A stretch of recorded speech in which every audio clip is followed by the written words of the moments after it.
Welcome to this week's Digital News Roundup, The Report.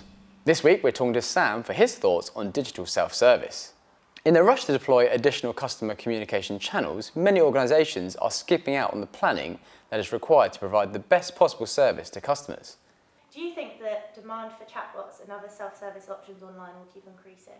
I think it's probably going to be an expanding thing that plateaus at some point, because a little bit like how we thought that everyone would be using Facebook Messenger, it's kind of a little bit like that. We've got to a point now where we've reached a saturation point. It's going to plateau for a while, and then we'll see another surge increase when we find a more applicable use for it. Why do you think firms are putting the correct amount of planning in place before sending out the services? Probably because most people don't understand it fully yet. It's a little bit like with what we do in digital marketing. People think it's like some kind of witch brew that we do, but actually, as long as you understand the technology, you can kind of bend it to your will.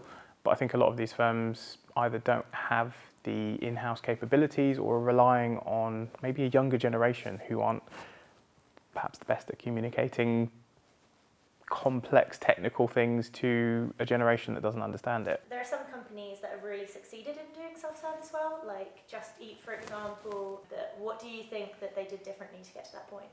Well, if you think about the kind of company that Just Eat is, and I think like Uber and like all of these Web 2.0 companies that are born in a time of the internet, you look 10, 15 years ago, it was still new. They've had a long time in terms of internet time to learn and understand their market, learn their audience, and kind of they're quite mature.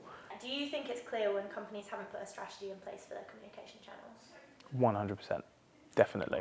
It's very clear to see that when you take the time, then the results speak for themselves. If everyone's scrambling to get things done last minute, you can tell. Whatever your approach you take, remember to check your self-service before you wreck your self-service. The fun and learning doesn't end here, so make sure you check out our website to keep up to date with the latest news and keep an eye out on all our channels for our weekly news updates. I've been Sean Staunton for The Report, signing off.